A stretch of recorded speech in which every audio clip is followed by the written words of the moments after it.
போட்டின்னு வந்துட்டா எப்பவும் எதுலேயும் நம்பர் 1 வர்றதுக்காக என்ன வேணாலும் செய்வேன்.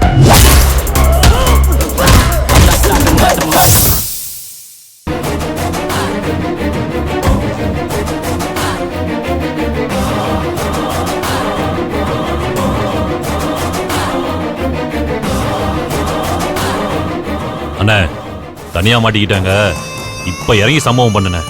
டேய், இது நமக்கு பாதுகாப்பான இடம் இல்ல, கொஞ்சம் போரு.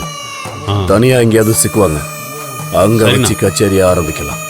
விடியறதுக்கு இன்னும் நேரம் இருக்குல்ல, அவங்க போக வேண்டிய தூரம் இன்னும் நிறைய இருக்கு.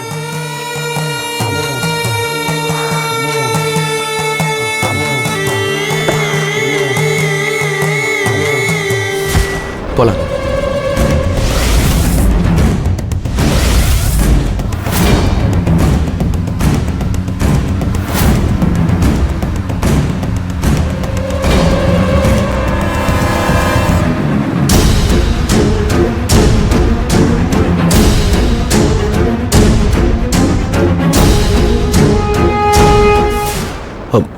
உங்களுக்கு பசிக்கலையா? இல்லைங்க. ஆனா எனக்கு பசிக்குதே. ஓ ஐயோ சாரிங்க, நான் என்ன பத்தி மட்டுமே யோசிச்சுட்டு இருக்கேன் பாருங்களேன். நீங்க சாப்பிடுங்களேன். உங்களை விட்டுட்டு நான் மட்டும் எப்படிங்க தனியா சாப்பிட முடியும்? நீங்களும் கொஞ்சமாவது சாப்பிடுங்க.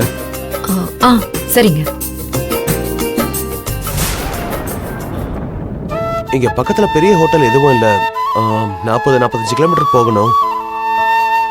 அது வரைக்கும் ஓகேவா? இல்ல இங்க பக்கத்துல ஒரு 2-3 கிலோமீட்டர்ல ஒரு தள்ளுவண்டி கடை இருக்கு, அது ஓகேவா? எனக்கு எது இருந்தாலும் ஓகே தான். நீங்க தான் பசின்னு சொல்றீங்க, அப்ப பக்கத்துல இருக்கிற கடைக்கே போயிடலாம். சரிங்க. சின்ன கடையா இருந்தாலும் டேஸ்ட் சும்மா அல்டிமேட்டா இருக்கும். நான் அடிக்கடி இந்த பக்கம் போகும்போதெல்லாம் அங்கதான் சாப்பிடுவேன். நான் எப்பவுமே சொல்றதுதான், பொருளோட தரம் இடத்துல இல்லை. அதனால நான் எப்பவுமே சின்னது பெருசுன்னெல்லாம் பார்க்க மாட்டேன்.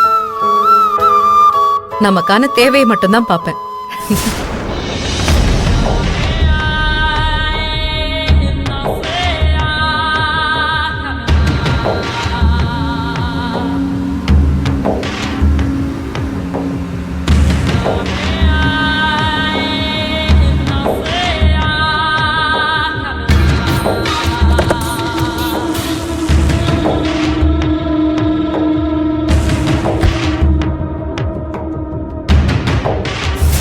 இதாங்க நான் சொன்ன கடை.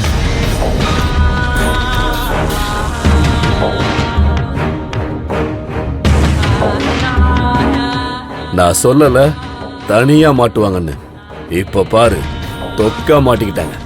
இந்த இடம் தான் நம்ம சம்பவம் பண்றதுக்கு சரியான இடம். வாங்க சாப்பிடலாம். சரி.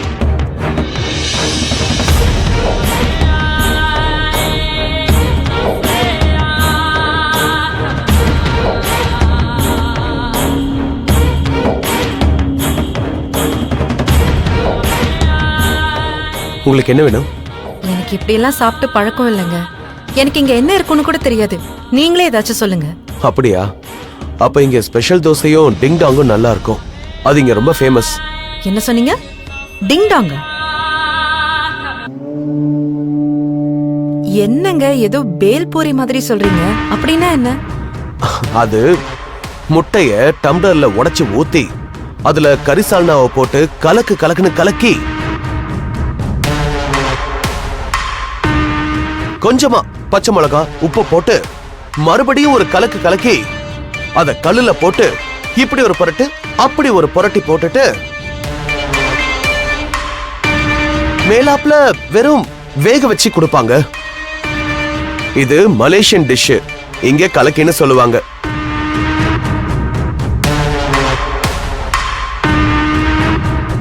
கடைக்காரரு மலேசியால இருந்து வந்ததால பேரை மாத்தாம அதை அப்படியே ஃபாலோ பண்ணிட்டு இருக்காரு. அது அப்படியே தோசையோட மிக்ஸ் பண்ணி சாப்பிட்டா அவ்வளவு சூப்பரா இருக்குங்க. சொல்லட்டுமா? சொல்லுங்க. அண்ணா 2 ஸ்பெஷல் தோசை 2 ஸ்பெஷல் டிங் டாங். 10 நிமிஷம் சார், ரெடி ஆயிடும் சார். ஓகே வாங்க நம்ம கார் கிட்ட வெயிட் பண்ணலாம்.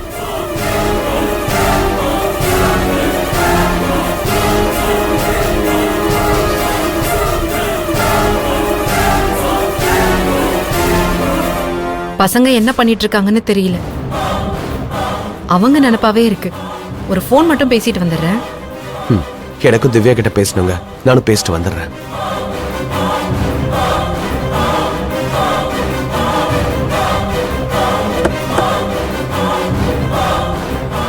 டேய், பொருளெல்லாம் ரெடியா இருக்குல்ல? பொருள்லாம் ரெடியா தானே இருக்கு. நீ எப்போன்னு சொல்லுனா டைம் பார்த்து போட்டுருவோம். ஏண்டா இன்னும் உங்க ஹோம்ஒர்க் முடியலையா? உங்களுக்கு இன்னும் பசிக்கலையா? சரி சரி, யாருக்கு என்ன வேணும்னு சொல்லுங்க. எனக்கு தோசை பாட்டி. எனக்கு இட்லி பாட்டி. ம் சரி.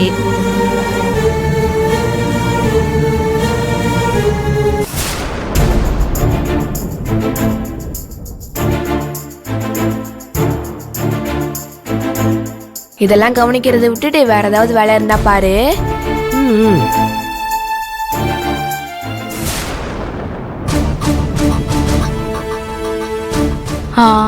ஒரு நிமிஷம் இருங்க, இன்னொரு ஃபோன் வருது.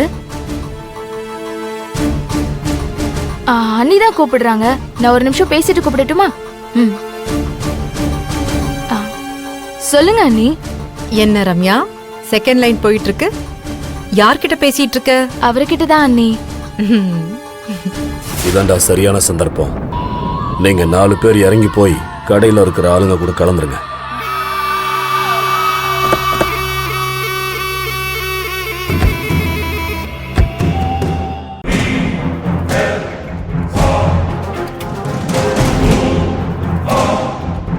நீங்க எங்க போயிட்டு இருக்கீங்க?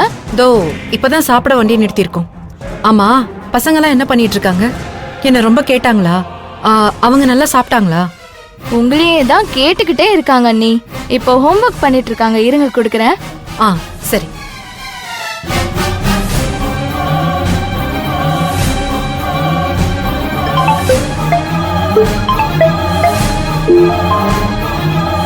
வாசு, நல்லபடியா போய் சேர்ந்துட்டியா? அம்மா, கோயம்புத்தூர் பக்கத்துலயா இருக்கு. இன்னும் போகணுமா? சரி, போனை திவ்யா கிட்ட கொடு.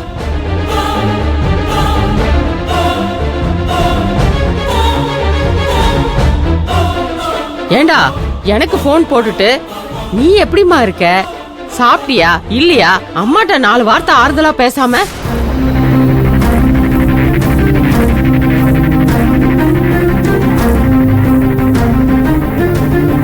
எடுத்தோன்னு உன் பொண்ணுகிட்ட கொடுன்னு சொல்ற. அம்மா, அவ சாப்பிட்டாளான்னு கேட்கணும். ஏன் அதை எங்க கிட்ட கேட்ட நாங்க சொல்ல மாட்டோமா? இல்ல நான் தான் உன் மகளை பட்டினி போட்டுருவனா? அப்பனும் மகளும் ரொம்ப ஓவரா தான் பண்றீங்க. சரி, நீங்க சாப்பிட்டீங்களா? ஹலோ அம்மா.